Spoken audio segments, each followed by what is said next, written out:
adjournment had to do with the Defence Review paper and the white papers. What I'd like to move on to now is, as I foreshadowed earlier, the irrationality of the deal from an economic context perspective and from the perspective of the affordability report. We've already established through you that the Defence White Paper and the Defence Review showed that SA's greatest threats were socio-economic. Can you give us a sense of the context of the arms deal from an economic point of view?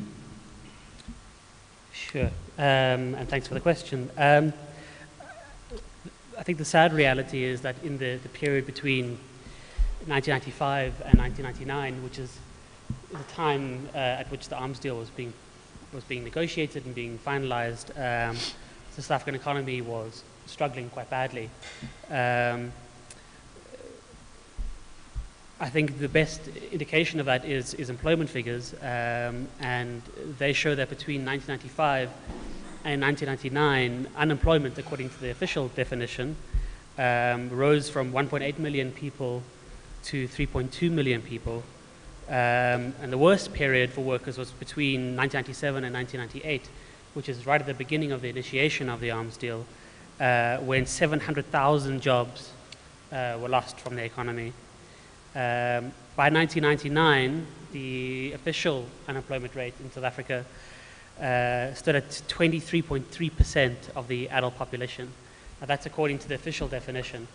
The unofficial definition, which includes people who have decided that it's no longer necessary or desirable, or that they just can't be bothered to look for work because there is no work, that suggests that the unofficial employment rate, so the actual number of people without jobs in South Africa at that time, was 36.2% in 1999. And I think what's quite interesting what's very important to bear in mind when dealing with the rationality of the arms deal in the economic context is that it wasn't as if the arms deal was being prosecuted during a period of economic stagnation or even stasis or even of marginal growth. In fact, what you see from the GDP figures, that's gross domestic product, is that every year from 1995, the rate of growth decreased, and actually the lowest rate of growth was recorded in 1999, when it was only 0.4%. Now, bear in mind that in 1996, the South African government published its formal macroeconomic policy, which is the Growth, Employment and Redistribution Program, GEAR, and that made it very clear that in order to meet its targets to reduce unemployment and to diversify the economy, needed to achieve an annual growth rate of 6%. And if they failed to do so, effectively the depredations of apartheid wouldn't be corrected in economic terms.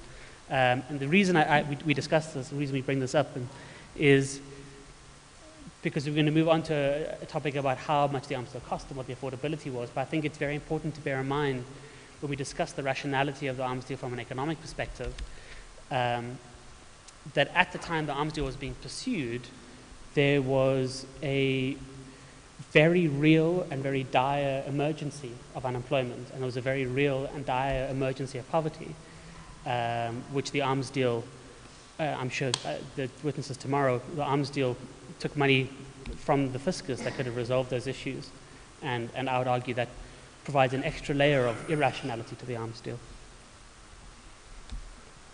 Yes, not only a real and dire economic concern, but in fact a concern that showed that economic inequality was deepening at the time, if I've understood your evidence correctly. That being so, in that context, one would imagine that government should have been cautious of the economic impact of the arms deal. Can you tell the tribunal, please, about how this was calculated, that being the economic impact? So the short answer to that question is that the government was far from cautious. I would say it was cavalier, considering the information that it had at its disposal. And the information that we rely on to make that statement, and I think it's been provided, the full affordability report and all its voluminous indexes have been given to you. What the affordability report did was was to project what the potential macroeconomic impact of the arms deal would be. So if we pursued the arms deal at this particular level, what would happen to the economy? And that the first attempt to sort of calculate that impact was sort of a draft version of that affordability report, which was done, as far as I recall, in the late 1998, early 1999.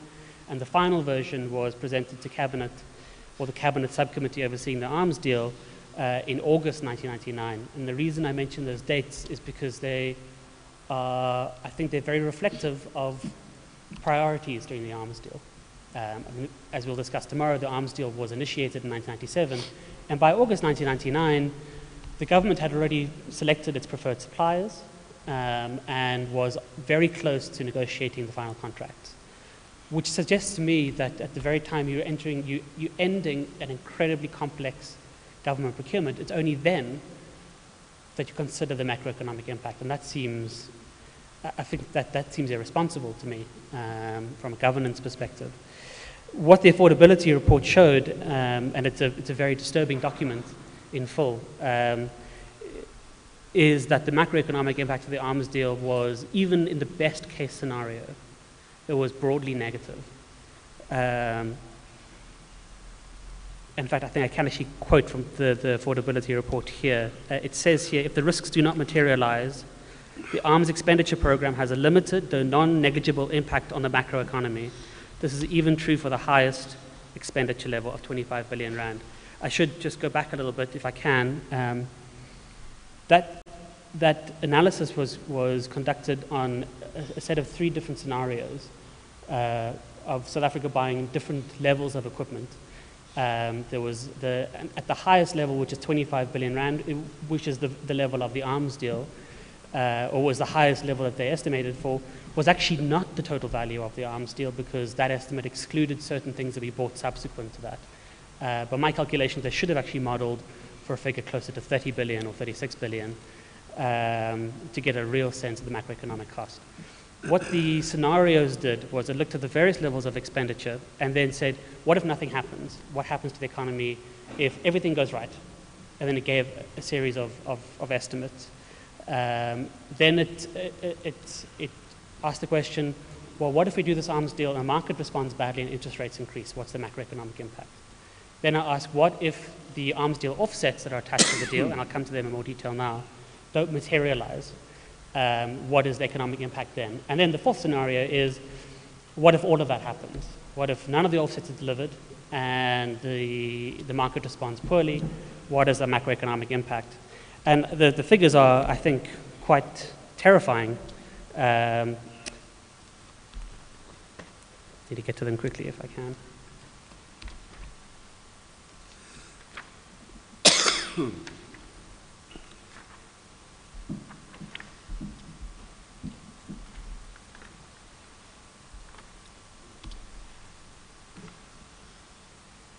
Apologies for the delay while I look this up quickly. I thought I had it on the right page already. As I said earlier, the affordability report has been given to you, and that provides you with the outcome of that scenario. I'll give you a flavor of how potentially devastating the economic impact of the arms deal could be, is that even if everything went right at the highest level, over the course of the arms deal, you would have seen a net reduction in employment in the country. That's what the figures show. You also see that the budget deficit would have, over the course of the arms deal, increased by a substantial amount. I think what's really scary is when you look at when things go wrong. And in one of the scenarios, which is where the offsets aren't fulfilled in the project, they estimated that over the life of the arms deal between 2000 and 2008, that the country would lose 138,000 jobs. And that's in the context of already dire unemployment. If you look at the worst case scenario, which is offsets not fulfilled and adverse impact on interest rates, you see a potential job loss figure of 270,000 people over the course of 8 years. That to me is horrific. I think if you read the affordability report, what becomes incredibly clear in the way it's been phrased and the tone, the affordability report, I should mention, was written by members of the Treasury, is a degree of real alarm that the government was pursuing this project and that there were major risks. There were the government was taking at a time of serious economic strain. I would argue that in that scenario, the arms deal was clearly irrational. I mean, why, if your greatest threats are poverty and unemployment and inequality, would you pursue a deal that has a very real risk of worsening those indicators, of reducing human security in the country? Now, I mentioned offsets, and I'm going to deal with them in a lot more detail in a bit, but briefly what they were in the arms deal, and they're very important in the arms deal, is there were promises on the part of the arms deal companies that if we purchased equipment from them, they would facilitate a certain amount of economic activity in the country. And that would be achieved by investing in projects that they chose and were guided to by the Department of Trade and Industry. And they would also achieve that through domestic sales and export sales. And at the time of the arms deal, they were promising about 110 billion rands worth of offsets. What the affordability report makes clear is not only were the offsets if they weren't fulfilled, the economic impact would be so dire, was that they had basically no means of establishing the likelihood that offsets would be fulfilled. They said that the likelihood of offset fulfillment is unclear from the international experience. So the government at that time was told, if you pursue this deal and offsets don't happen, we're going to lose hundreds of thousands of jobs. By the way, we don't know if offsets are, we can't confirm, we can't comprehensively state that, conclusively state, I should say, that offsets will be fulfilled in this transaction. So from that perspective, I believe the deal was arguably irrational. Thank you. Before we go further, I'd like to conclude on the economic context and affordability, but at least, the very least, for my benefit, but perhaps for the benefit of the tribunal and perhaps even the panel members as well, can you explain briefly and basically what an offset is? What precisely? Sure. Thanks. I mean, offsets are a common feature of international trade, but they are very prominent in the defense trade. I can't remember, I doubt this is my last, but I can't remember the latest figures offhand, but we are talking about hundreds of billions of dollars worth of offsets are traded currently on the international defense scene. In my work that I've done previously and currently, I believe that offsets are one of the primary means through which corruption is transacted in the global arms trade. Very simply, if an arms company sells you a tank for 100 rand, they will then, on top of that, say, well, if you buy this tank, which is import heavy and will impact your economy, we will ensure that economic impact is offset by an investment that we either facilitate or undertake ourselves. And generally, so they will say, if you buy a 100 rand tank, we will ensure that 100 rands worth of economic activity occurs in your country. In the arms deal, that was split very, very clearly, that they had to achieve a certain target of investment. They had to invest a certain amount in the economy, and there was a certain amount that had to be achieved through export sales as well. I don't know if that makes it a bit clearer. Thanks very much, it does. In regard to the affordability report, what I've understood from your evidence was that the outlook was based on a 25 billion rand cost. The reality, in retrospect, we now know that what it cost was a great deal more. Did the affordability report also deal with opportunity costs or not? No. I mean, I think the affordability report is very incomplete in its calculation of cost. It took no attempt to evaluate the macroeconomic impact of the life cycle cost, for example, what these things would cost to maintain over their life cycle, and that is a very substantial amount of money. There's no hard and fast figures, but I've been told by a number of defense industry experts that the amount to maintain a weapon system over the course of its life is roughly the same cost as buying the equipment. So effectively, you have to consider over the course of 20 or 30 or 40 years the cost of maintenance, and that's very substantial. The second thing that the affordability report didn't really apprehend was that there were certain parts of the arms deal that were not actually accounted for in the arms deal expenditure. That when the government was trying to pursue this transaction, there were a range of, some of the contracts were just too expensive. and they had to find creative means of dealing with that. And one of which was to defer the purchase of essential equipment to a point after the arms deal. And one example of that is that BAE Systems, which supplied the Hawk and the Gripen, had to supply fighter evaluation systems.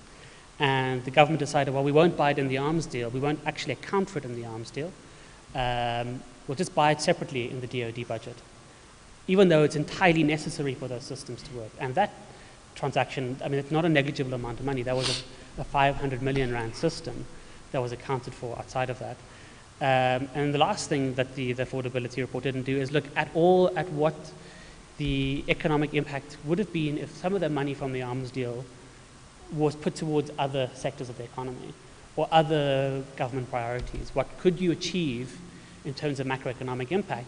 And certainly, what could you achieve in terms of macroeconomic impact to reduce those very things that are the greatest threat to human security in the country? So even though it gives a potentially dire prediction of what the arms deal could do to the economy, it's by no means a complete picture. Thank you. Now, the affordability report discusses the option of tranching the deal. Can you tell us a little bit more about tranching? Sure. And this is a slightly technical discussion for which I apologize in advance, but I think it's important to bring up because I think it shows a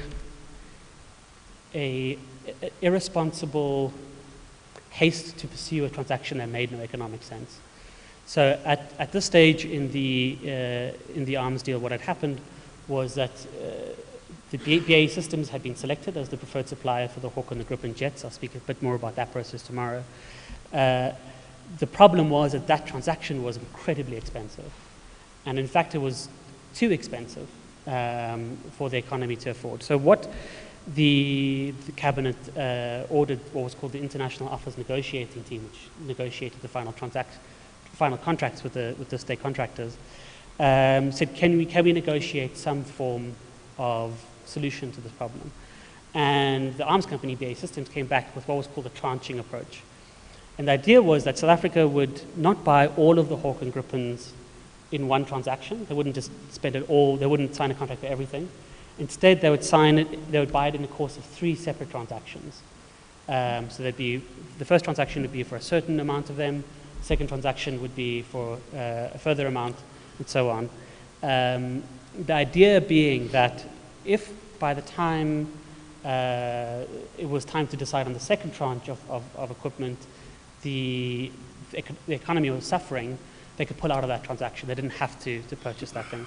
But the sad reality is that the tranching deal made absolutely no sense. It was entirely economically irrational. And the reason for that is because the way in which it was structured was that the company had front-loaded its costs. It put a huge amount of its development costs and its equipment costs into the first tranche. So if you didn't pursue the second or third tranches, you're paying an implicit cost because you're effectively paying more for those units than you would if you bought them all together. And in fact, I'll quote from the affordability report if I can, and I apologize again for the technical nature of the discussion. It's no problem. I did ask the question, so Sure. please feel free. So it says at page 139 of the affordability report, the financial implications of the tranche option require close examination. These costs of the aircraft in tranche 1 are 35% and 34% higher than the average unit costs for the Hawk and Gripen respectively. This is primarily because the BAE Saab have front-loaded their non-recurrent expenditures for the full contract on tranche 1 price, being unable to amortize the NREs, that's the non-recurrent expenditures, over the total contract, i.e. tranches 1, 2, and 3, as would have been the case if there was no option to cancel. The non-recurrent expenditures include expenditure related to customizing the aircraft for South African usage and additional equipment such as flight simulators. The implication for the South African government is that the option to cancel, that's i.e. not pursue the second and third tranches, involves a large implicit cost. Exercising the cancellation option would effectively mean that the government would pay a premium for the aircraft tranche 1 of 34 to 35%. This equates to a total of 1.736 billion rand. If the government accepts the combination package, it would be financially perverse for it to cancel tranches 2 and 3 later. And I think I want to emphasize that line. I think it encapsulates everything I've tried to say here. If the government accepts the combination package, that's the tranching package, which it did sign, it would be financially perverse for it to cancel tranches 2 and 3 later. I think that shows very clearly that despite compelling arguments about the economic impact, about compelling arguments about the irrationality of the deal, not only in its inception, but also in its execution and in the way in which payments were arranged, that was simply ignored. And I would argue makes the deal fundamentally irrational. Okay, thank you. You've explained the concept of offsets to us and perhaps touched on the answer to this question a little bit already, but what I'd like to know is whether you can tell us anything more about what was promised in as far as offsets are concerned. Sure.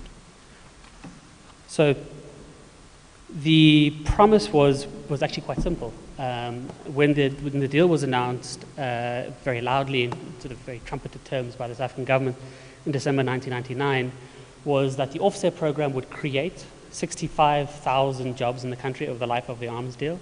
And at the same time, it would facilitate economic activity of over 100 billion rand. That was, if you drill down to the level of the contracts, generally speaking, that was to be achieved, 1/3 of that economic activity was to be achieved through investments, and 2/3 was going to be achieved by export sales, or domestic sales and export sales as well. Thanks very much. Do you mind if I interject very quickly? Oh, yeah, no problem. I should just point out that I do have the figures for the number of offsets that were promised by each company. BAE Systems were promised to generate over $6 billion in credits. The German Submarine Consortium had to provide or initialize 3 billion euros of investment of offsets in the economy. The German Frigate Consortium was 2 billion euros, and AgustaWestland, which supplied the light utility helicopters, was $800 million. Thanks very much. So, we know what was promised. Going forward in time, what sorts of claims were made about the actual performance of the offset program? So we're now going quite a bit forward in time, beyond the inception of the arms deal. I think the reason we go here now is because, as I pointed out, the offsets were so central to the government's decision to pursue the arms deal that if there weren't offsets fulfilled, the economic impact would be disastrous. We now know the official government line about offsets, which was presented at the Sovereignty Commission of Inquiry. There were a number of witnesses who appeared for the Department of Trade and Industry, and they presented the final offset figures. And their claim was that not only had the arms deal companies met their obligations, they had actually exceeded them, and that they had created virtually 65,000 jobs, but had also secured offset credits in the billions. And I'll give you an example. I'll give you the figures. BAE Saab was in the end said to have generated economic activity in the country worth $6.8 billion. The German Frigate Consortium was said to have generated over 2 billion euros. Thales, which provided the combat suite for the corvettes, generated $790 million. The German Submarine Consortium generated over 3.1 billion euros, and Augusta generated over $804,000 of offset. Thanks. It sounds as though you disagree with the state's version. I hope I'm not being too presumptuous about the actual performance of the offsets. Can you tell us why you think that the figures that were put forward were misleading? This is potentially a long discussion, but I'll try to keep it as short as I can. I'll have a look first at the jobs created figures. So effectively the state's version of events, and certainly the version of events that's put forward by the arms deal companies and agreed to, incidentally, by the Sovereignty Commission, was that all the 65,000 jobs were created. But what emerges from the evidence that was presented is that there was no attempt to audit those jobs figures. The DTI made no attempt to go into the field and see if the actual jobs were created for these projects that these companies had allegedly started. And I think the thing that's even more disturbing is that the estimates of jobs created weren't even generated by the Department of Trade and Industry. They were generated by the arms deal companies. So the arms deal company said, I've got a project to invest in a public bath in Port Elizabeth, which I'll speak about more now. Sorry, I lost my train of thought because of the beeping.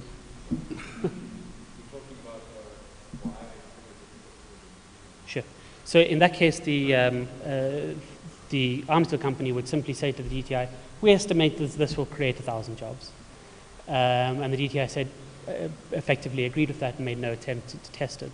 So that was for the direct jobs figures. Then they tried to claim that the number of direct jobs that were created, which is actually quite small in comparison to what they promised, was about just about 15,000. They inflated that, I would argue, by claiming that all those jobs led to a series of indirect jobs. And the way they came to that figure was simply multiplying the jobs figure by 2 and then adding that to the jobs created figure. So we have estimates provided by arms deal companies who are clearly in a position where it's in their self-interest to overstate the number of jobs created.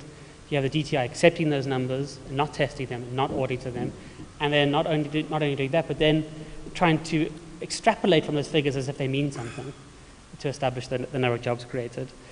Another problem was the way in which offset credits were granted. And offset credits are a slightly obscure idea. The idea is that an arms company would have a project, they would invest it into, they would suggest it, and once it had been executed, to be given a certain number of offset credits, which counted against their obligation. And those are I've mentioned what the obligations were before.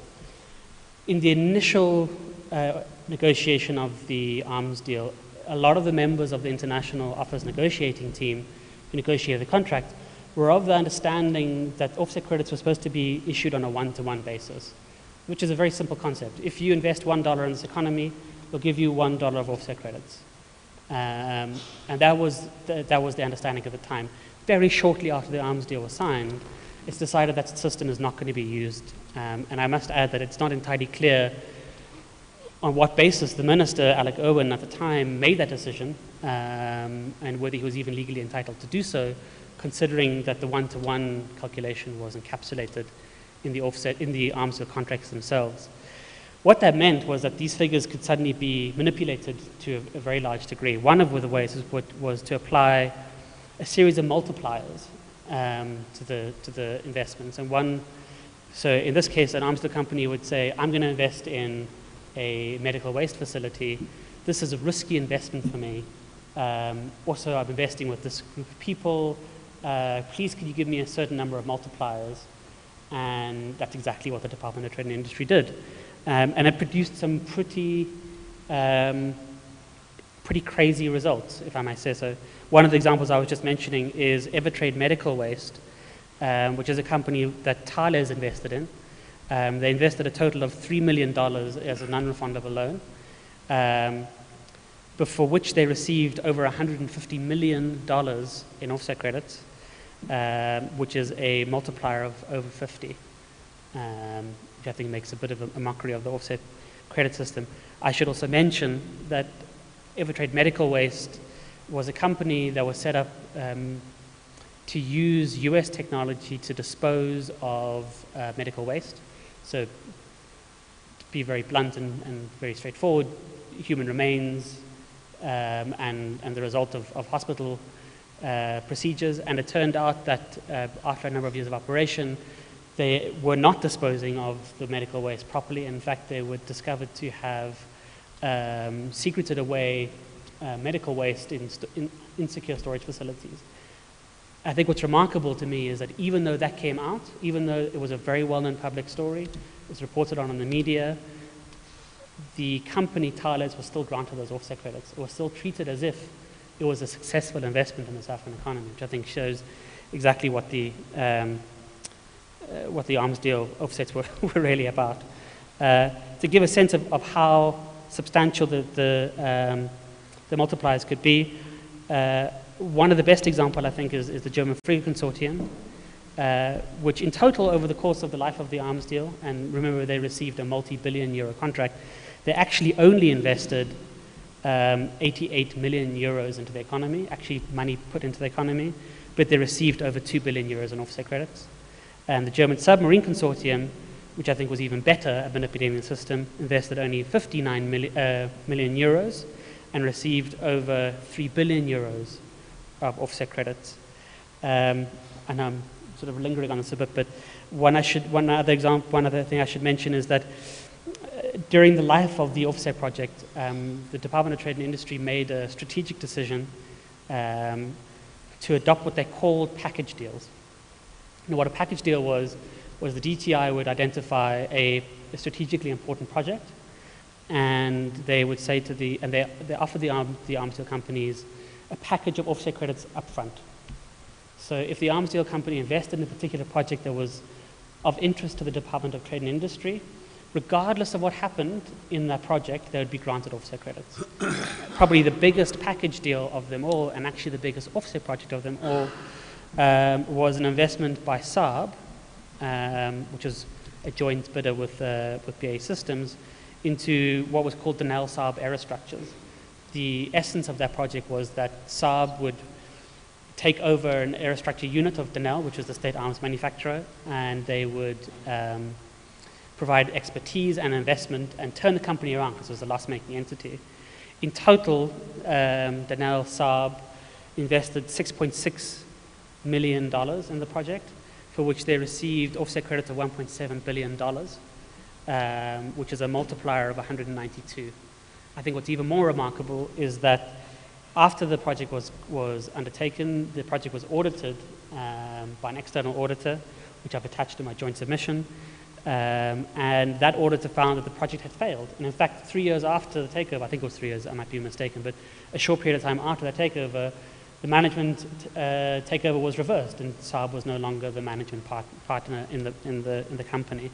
And the audit was very clear that the intended project had essentially failed. But because they had negotiated offset credits in advance, they'd received such a substantial number of offset credits. You've mentioned how Sariti dealt with offsets and that they were fulfilled. Is there anything further, especially given the fact that this section of the tribunal is going to cover the Sariti Commission? Anything further that you would like to say about how he dealt with offsets? Sure. I'm afraid that the way in which the Commission dealt with offsets was deeply disappointing, and I clearly disagree with pretty much everything that the Sariti Commission found.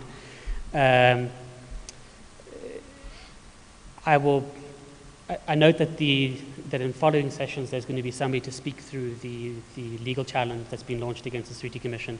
I know that the Sariti Commission's approach to the offset is one of the grounds of review in that case.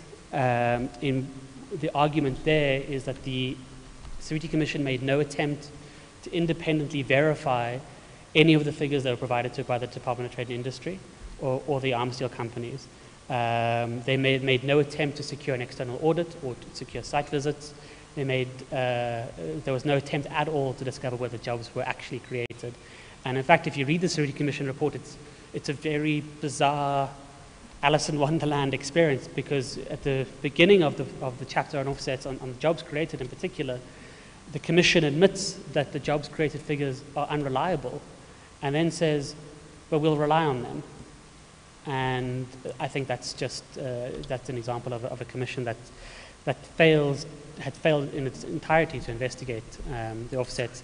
I'll give you one more example, which is actually explicitly mentioned in the Sariti Commission report. And I must admit that when I first read the Sariti Commission report, which was not the most pleasant experience, and I came across this section, I was frankly gobsmacked. I couldn't actually believe that this had been included in the findings. And that refers to a project called MacArthur Baths. Now, MacArthur Baths was a project by BAE and Saab, and the idea behind that project was that there was a public pool in PE called MacArthur Baths. They would invest in upgrading that pool, and they would run a marketing campaign in Sweden in order to get people to visit the country. And that was actually something that's been dealt quite substantially in by one of the evidence leaders before the commission, advocate called Barry Skinner. I've attached his notes, which he actually circulated to us when we were still part of the commission, as Annexure III to my joint submission, so you can have a look at it. I should point out, by the way, that Barry Skinner, advocate Barry Skinner, was one of the people, along with his colleague Carol Sabia, who resigned very publicly from the commission during the life of the commission, stating that the commission, raising a raft of procedural issues with that commission. At one point even saying that the commission's failure to cross-examine witnesses or admit documents of that prove corruption nullified the reason for the existence of the commission at all. What Barry Skinner's notes show, advocate Skinner's notes show, is that the MacArthur Bars project, in total, the BAE Saab invested $1.5 million in the project, which included the bars and the marketing campaign. The marketing campaign ran for 1 year between 2003 and 2004. For that, BAE Saab was allowed to claim offset credits for, I think it was domestic sales, if I remember correctly, for every single visitor to the country who was visiting MacArthur Bars. But actually, unfortunately, that was not how those credits were calculated. Instead, BAE Saab submitted to the DTI a list of every single Scandinavian visitor to the country, regardless of whether they were coming to the country on business, whether they were attending the country for pleasure, to go to somewhere else besides the Port Elizabeth. I'm not sure that Port Elizabeth, as nice as it is the premium destination for Scandinavian tourists. And it turns they were effectively granted offset credits for every single Scandinavian visitor. And in total, that came to $600 million US. I think it's really important to point one thing out, is that that figure included visitors to the country, all Scandinavian visitors to the country in 2010. So every Scandinavian visitor to the country who attended the Football World Cup was actually treated as if they were flying to the country to go to MacArthur Bars because of a marketing campaign that occurred for 1 year in Sweden between 2003 and 2004. Why I bring that up is because the Security Commission deals with that, and the Commission deals with this in relation to the jobs creator discussion. And despite the fact that it's very clear that this was a nonsense in every possible conceivable way, and in fact I would argue is probably the clearest, the most obvious example of how the offset system was manipulated, the Commission found that, well, it's interesting that in this case BAE Saab claimed that no jobs were created, but in fact there probably were jobs created, because there would be car guards looking after the swimming pools. There'd be youths employed, and we should include those job figures in the calculation. And that shows, in general, he extrapolated from that example to say that, to his mind, or to the minds of the commissioners, the jobs created figure was actually underestimated, which I think is a totally bizarre finding, and I think one that just does not stand up to the facts at all. Thank you. The MacArthur Bars was exactly the example that I was about to ask you about. Given that you've already addressed it, it seems to me, based on your preceding submission and all of the submissions that you've made to the tribunal, that the arms deal was clearly irrational. If that is the case, if it did make no sense from an economic or security perspective, why was the arms deal really pursued in your view?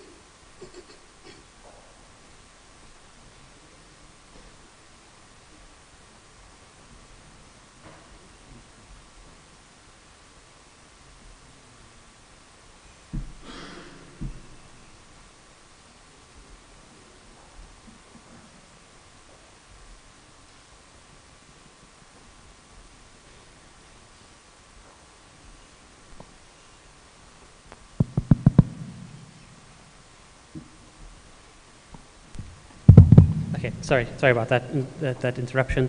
I think that's a very complicated question. I think there's a multifaceted answer to that.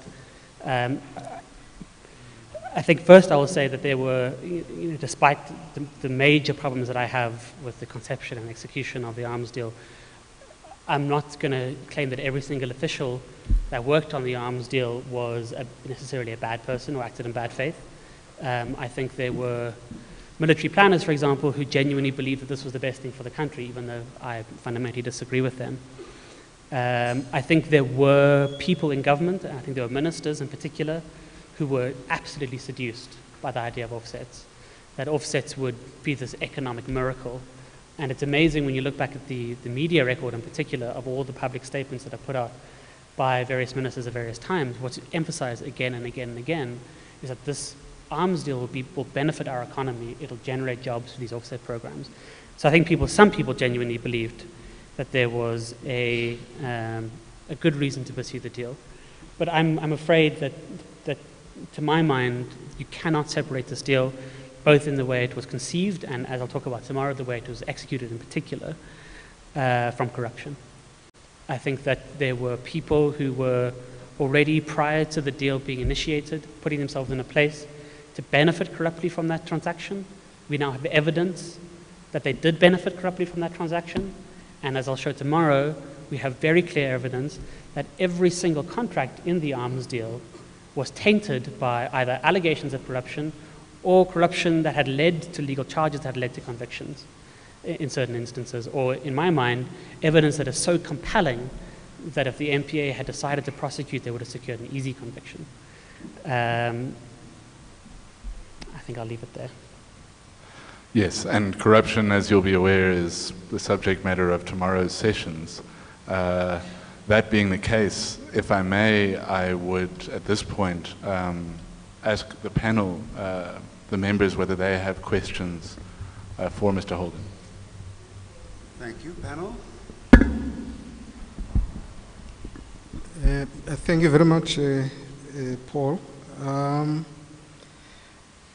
My first question is that you may be aware about discussions that happened within what I would broadly call the democratic movement about what to do in restructuring the South African economy. And in those discussions, although that was not the emphasis, there was some discussion about what to do with the armaments industry. And I just wanted to know whether did you, in your work, come across some of the discussion on converting the industry into civilian production, what was called, the conversion approach to the industry. And this was important because it is at that point that AMSCO was being separated from DINEL.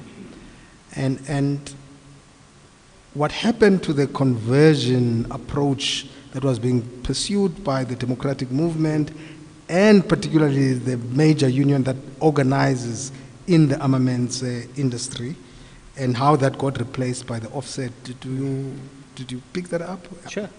I think that was very clear that there was a very agonized discussion amongst, I think, most members of what you call broadly the democratic movement about what to do with this industry that had for so long been involved in the oppression of the majority of the people, and not only the oppression of the majority of South Africans, but had exported violence around the world.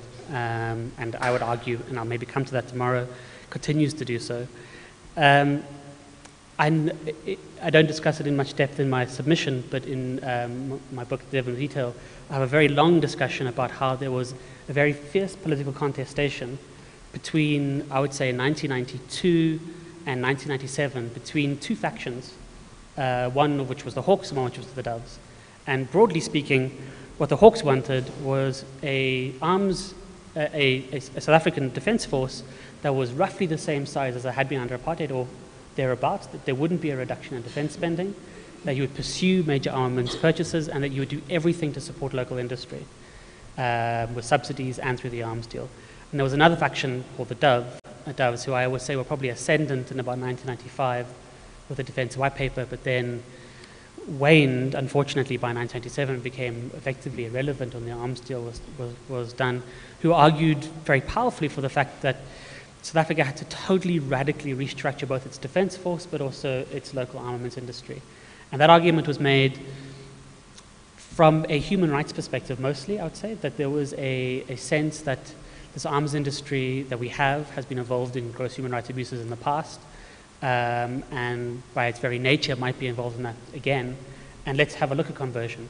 But as far as I know, I mean, actually this is something of interest to us because it's part of something that myself and Andrew are very actively looking into, because it's a very, very vivid and very live part of the English experience right now, the UK experience, about what you do with an immoral defense trade, what you do with all those people, good people, who work in it.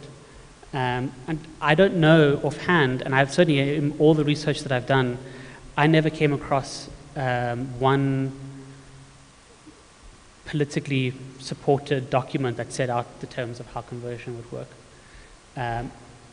I will say, I think the reason for that is not necessarily due to a lack of political will, but I think on the part especially of the Doves, a lack of technical and bureaucratic expertise, that they were incredibly well-meaning, well-minded, and I think they had all the right arguments, but they were faced with a company and an industry with so much resources that they could develop these incredibly technical and complex discussions.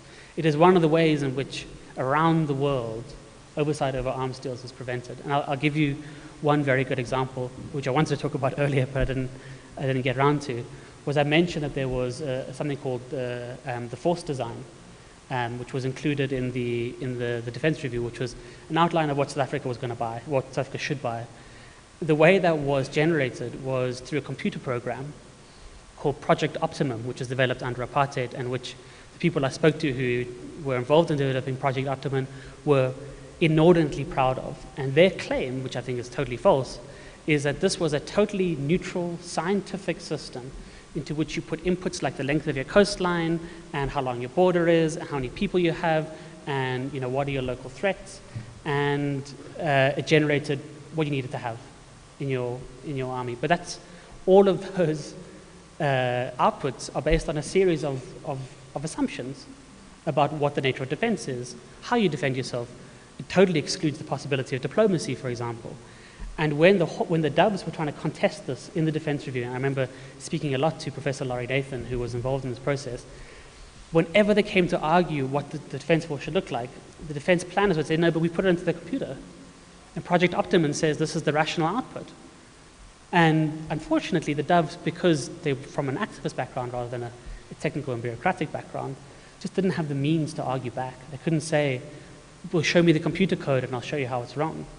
And I think, unfortunately, at the time of transition, the expertise that would define how that transition happened within the military was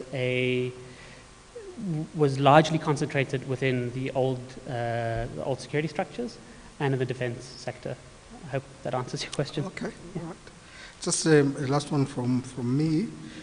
At the time of the cancellation of the corvettes tender, you mentioned a very vocal opposition from civil society and some of the members of the ANC governing party.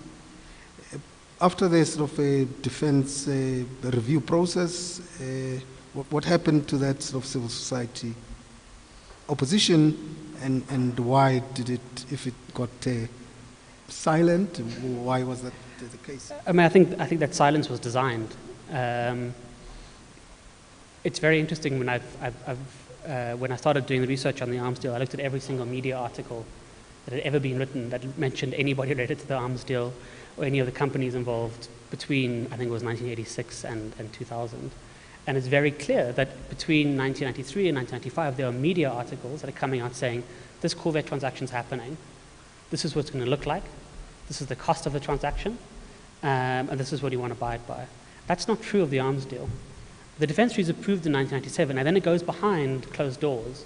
And nobody, besides for the Joint Standing Committee on Defense to a limited extent, I would argue, and even that's problematic considering the role of Tony Ngeni within it, had any sense of what was going to happen.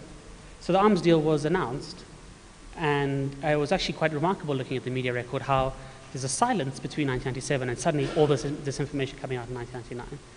And that was very carefully controlled. I think the government was also very good at controlling its message better the second time around.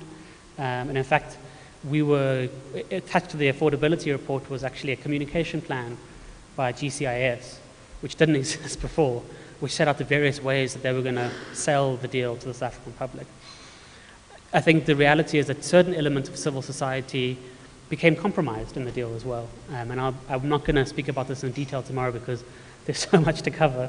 But a very notable example is that BAE Systems, BAE Saab, made donations and investments to unions, to two very well-known unions, while the arms deal was happening. One of those contracts very clearly says that we will make these donations or these investments in return for political support for this project. So they were, I think, effectively co-opted into this. I think it was also an easy sell maybe to the unions because there was jobs that were being promised. And that was a very seductive offer at the time. All right, thank you.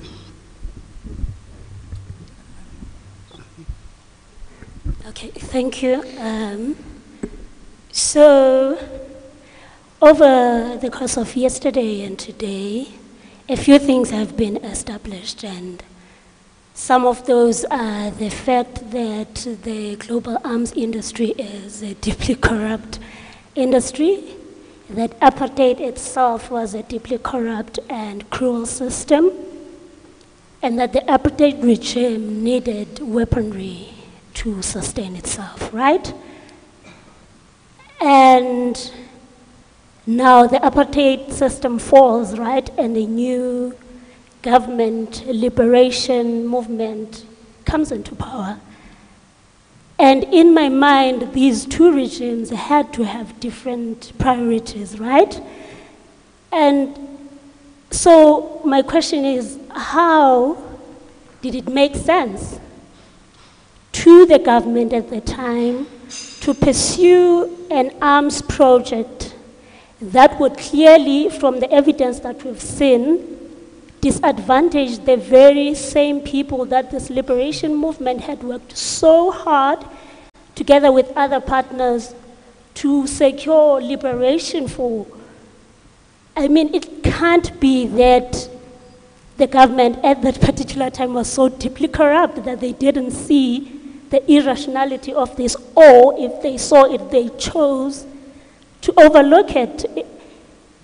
In my mind, I'm trying to find reasons for why it made sense to them at the time to actually pursue this project, which would so clearly undermine the freedom, the economic freedom of the people that had been marginalized for the longest time in the history of this country.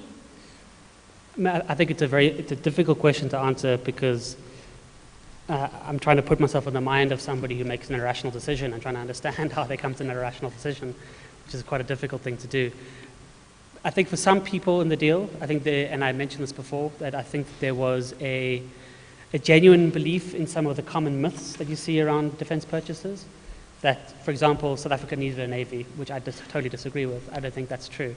I think South Africa needs a very well-funded Coast Guard, which deals with crime and criminality, which is a very different thing to a navy. So I think there were some people who, I think very conservative defense thinkers, who genuinely agreed with the evaluation that this would increase our security in some way.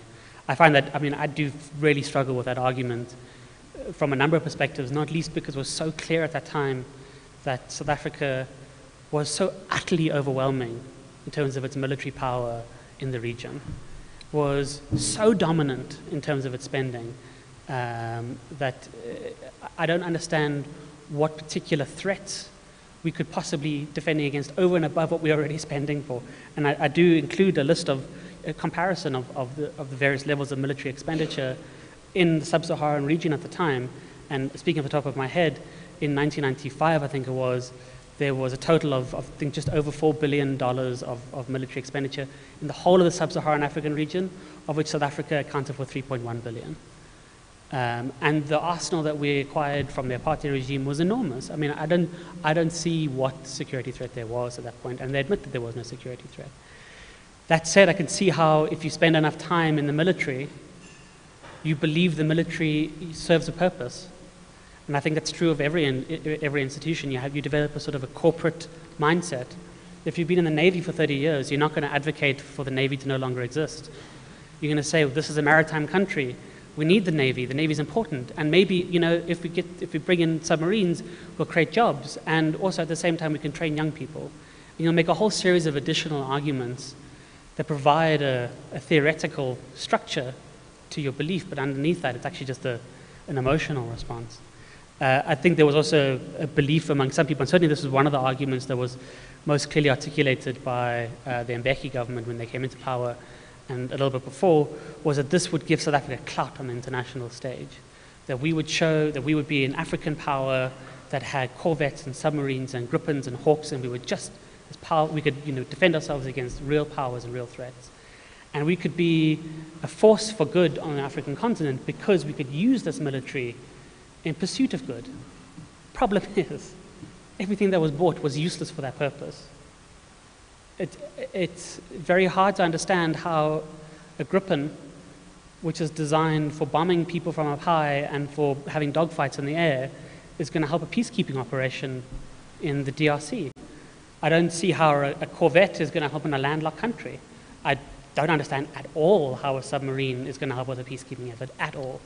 It makes no sense. The one argument has been subsequently made, of course, that, well, it's good that we had a navy because of piracy on the African coast. I mean, I will point out that the South African Navy has not really been deployed to prevent piracy on the African coast. Also, a corvette and a submarine are exactly the last things you want to be defeating piracy, because the pirates are using small skiffs that are fast and mobile, speedboats, and you're going to bring in an enormous corvette that has 100 people on board to try and deal with a highly mobile threat. I'll point out there's actually an independent body that monitors piracy around the world and at piracy levels and gives advice on how to prevent piracy. And it was very interesting. I was looking at those figures the other day, and I can't remember them entirely offhand, I apologize, but they show very clearly that once the piracy epidemic off the coast of Somalia started happening, I don't know if I want to call it an epidemic, but once the piracy problems started happening on the coast of Somalia, there was a mobilization of military units into the area. And the figures for the reduction in piracy are zero, basically. That no piracy, essentially piracy remained exactly the same. What did stop piracy was when boats, when the cargo vessels trained security staff who were on board, because that prevented the pirates who were on small ships from actually boarding. There's nothing that a submarine can do to prevent that. So that's the broader international security argument. There's the seduction argument around offsets. And I know it's a very difficult thing. I think it's very difficult for all South Africans emotionally, and it's very difficult for me as a South African emotionally to look back to that time of great hope and promise. I think those people that I used to hold up as heroes could be involved in corruption. I think it's very hard to come to that. But what I'll show tomorrow very conclusively is that the ministerial subcommittee overseeing the arms deal, which was 4 ministers, 2 of those ministers were directly receiving corrupt benefit.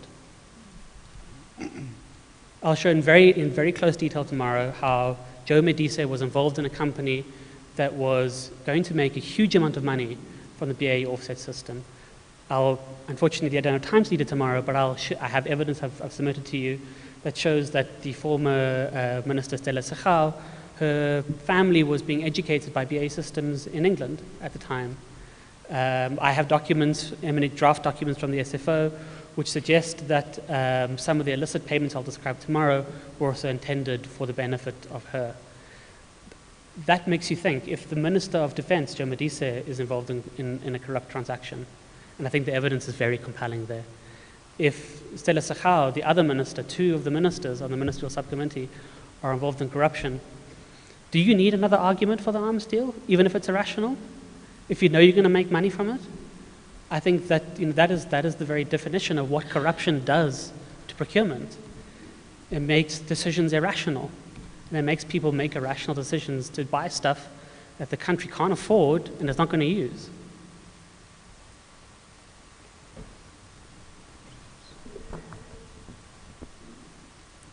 Well, thank you for that. I look forward to tomorrow, since you've alerted us to more to come. I had two questions, and I think you may have addressed the first one already, which was, I was puzzled what exactly was approved by Parliament and whether they had full disclosure of the facts of these arms deal. But you said the details were then negotiated in secret and made public slowly and so on. If you want to add more on that, Sure. you can. But my second point is I found all your information and research on the offsets and their outcome very revealing, because I, like all the people of South Africa, trust our state institutions to negotiate contracts of mutual benefit. So I can see our state agreeing to buy weapons from a country if in turn we can receive offsets dealing with technology, new technology, or that will generate jobs and benefit our economy. And so it's very, very important that now, 20 years later, you've examined and found those offsets actually worthless and counterproductive, in fact exacerbating our economic ills. And I find this extremely important that the People's Tribunal hear this, because most of us would have accepted that deal, continuing deals made by governments, if we are told that these offsets are going to benefit us. So the evidence is important, and if you have any more of that, I look forward to hearing from you tomorrow on that. Thank you. I think to deal with the offsets first, I agree with you that it's never an enjoyable experience to look at a state document and realize that what's in a state document is not true. I think that really corrodes your sense of trust in state institutions, and I think it's heartbreaking at times. I really do. And I find it personally very frustrating when I've dealt with the offsets, because it's one of my personal interests around the defense trade. I don't think this is happening just in South Africa. I think this is a global issue around offsets. You have transactions happening around the world that are based on these offsets that aren't properly delivered. So I should mention that I deal with them in a lot of detail in the joint submission.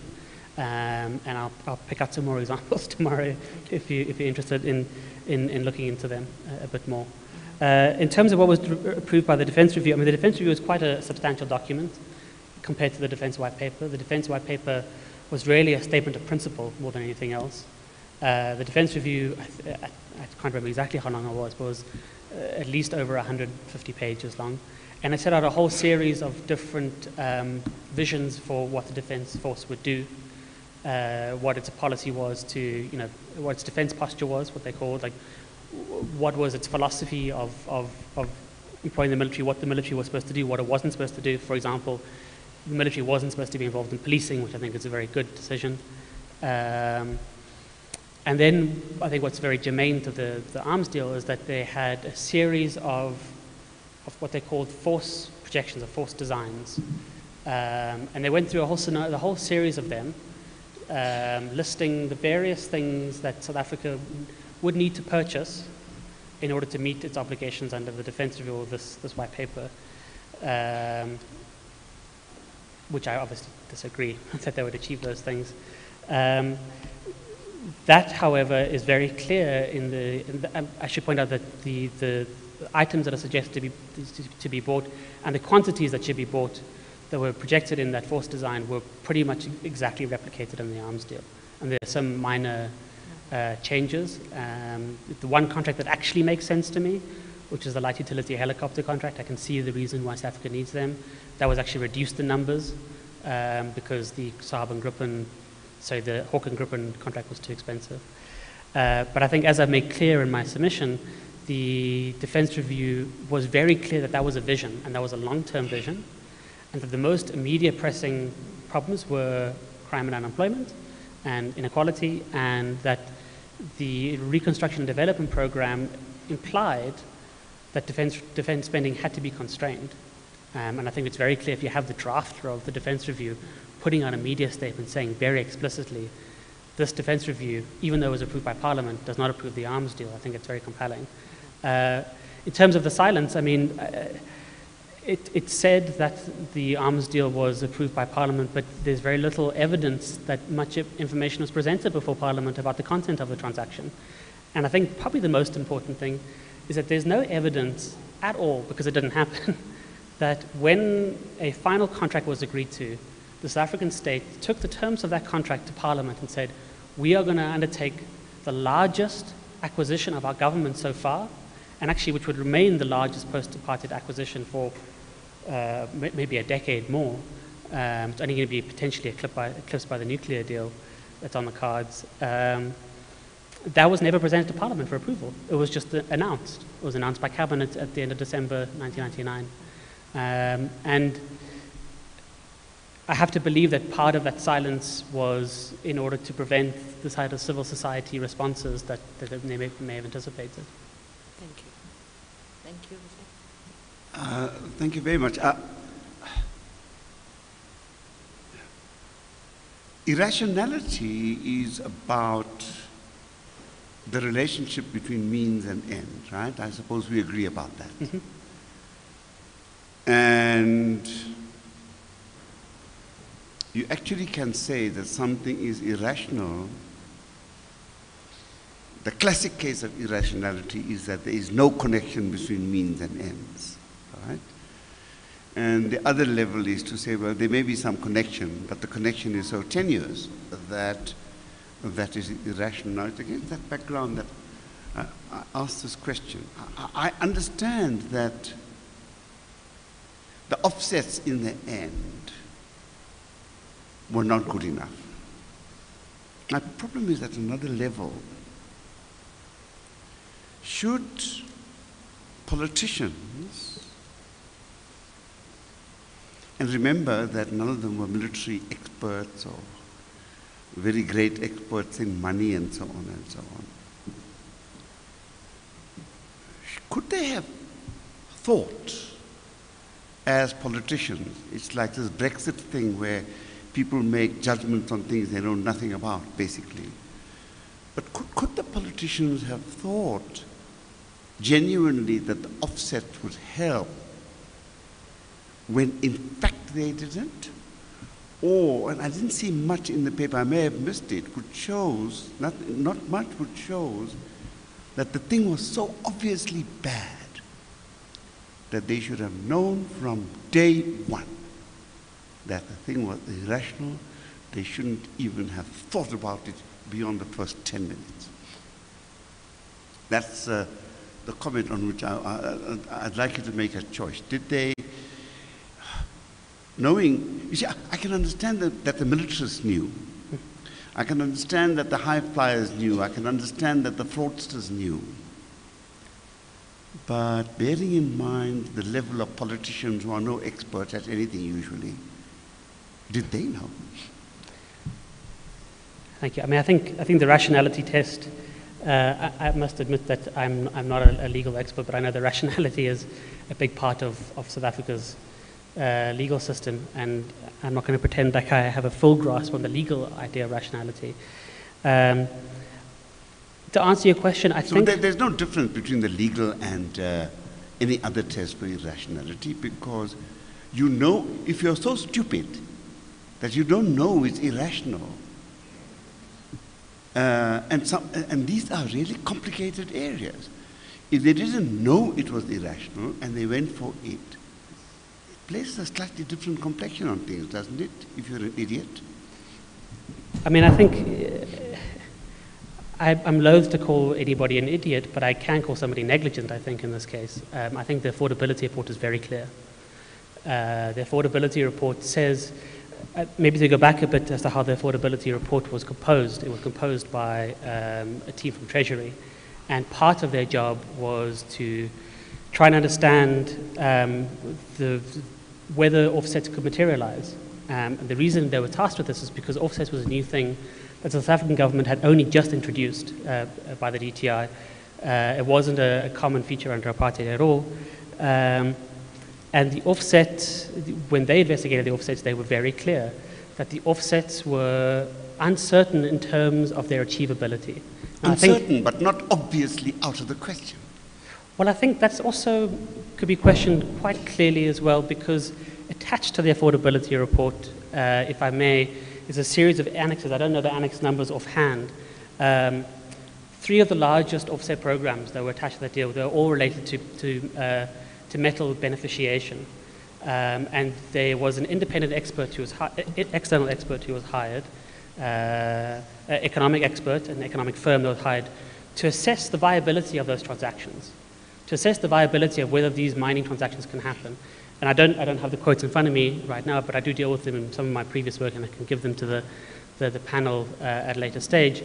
But they very clearly establish that 2 of those largest transactions were unfeasible from an economic perspective. They could not succeed. There was no possible way that the market conditions in South Africa would support the projects they suggested. And the important point is that none of those projects ever materialized. And that for me is very clear. The affordability reports, we don't know if in general if offsets are going to materialize. And then the specific offset programs that we know that have been suggested that are the largest, that are the benchmark of these offset programs, are the very ones we know are unfeasible. So how do you read those documents and say, on the basis of this information, I will decide that offsets are going to materialize? If I can also make it 1 or 2 additional points to beg your indulgence, I think it's very interesting that you say politicians don't know stuff. They shouldn't be in how they're going to know this stuff. And that, I think, opens a very interesting question. Why were politicians involved? It's very unusual in defense procurement in South Africa, and actually it's not mandated according to South African defense law and our guidelines for cabinet to be involved in these decisions. The entire structure of the arms deal acquisition process was such that politicians could directly overrule the findings and the recommendations of the military specialists below them, including the economic specialists. And not only could they did, and they did it repeatedly. And I'll deal with that in a lot more detail tomorrow. I hope that answers the question. So you're saying it can't be said that they didn't know. They must have known that this thing was just out. I will, if I can, I'll point to something that's actually very interesting. When Minister Owen appeared before the Security Commission of Inquiry and gave us evidence, let's see if I can actually find the quote that he used. He gave a very interesting statement, the content of which suggested that the DTI, when it was performing these offset programs, knew that the defense contractors, it was in their interests to deliver as least money into the country as possible because it cost them money, and it was in the DTI's interest to get as much money into the country as possible. That was the justification for the adoption of package deals. This idea that you knew that if you pushed these companies too hard, you wouldn't get anything. And the important thing is he admits in his papers before the commission that not only would they be pushed back on, but they would recoup their costs through secret expenditure. They would recoup their costs through life cycle costs. So that for me is very compelling. You have the affordability report saying these are unsustainable. One more question. He's just found the quotation. I found the quote if you like. You found it, yes. So if I can read from the quote, I think it was, when I first read it, I was quite amazed by it. This illustrates that the NIP, which is the offsets program, is essentially a form of commercial partnership where the obliger and the DTI, on behalf of the buyer, are attempting to achieve differing objectives. The obliger wants to maximize the credit dollar with the minimum amount of money it has to put forward, and the DTI is trying to maximize investment with no real interest in who supplied the investment. In theory, for the obliger, the maximum amount of money that it would be prepared to pay in is what it values as the economic rent of being the equipment supplier. For the DTI, it wants to maximize the investment and other objectives I'll deal with later, but it cannot push this too far Otherwise, the obliger will seek redress in finding means to increase the price over the life cycle of the equipment in order to secure its required profit level. I think that's damning. I think it's utterly damning. Now, I haven't studied it too carefully, but my initial impression was that the decision and what happened subsequent to the white paper was actually contradictory to their own white paper. Would I be right or would I be wrong? I think that's true. I think the white paper is very clear that the greatest threats to South Africa are unemployment and poverty. And the defense white paper sets forward a defense posture which was called defensive security. The idea that you would try to structure your defense force in such a way that you pose no offensive threat to the world or to your neighbors. Now, this was I like this concept as an activist. It was a slightly fuzzy concept at the time. But I think it was very clear that the defense white paper didn't imply that we'd be buying offensive weapons of the type that we did buy. And I think we can explain that change, and I think in political terms that when the white paper was drafted, it was drafted largely alone, well, with submissions, but it was largely controlled by Professor Laurie Nathan, who at the time was part of the anti-conscription campaign, was an anti-militarist, was a pacifist, and believed that the South African Defence Force needed to be radically restructured. By 1997, his power within that process is diffused into a much broader process in which the technocrats, effectively, in the Department of Defense are able to win that argument more effectively because they can present the weight of their acquired technical expertise to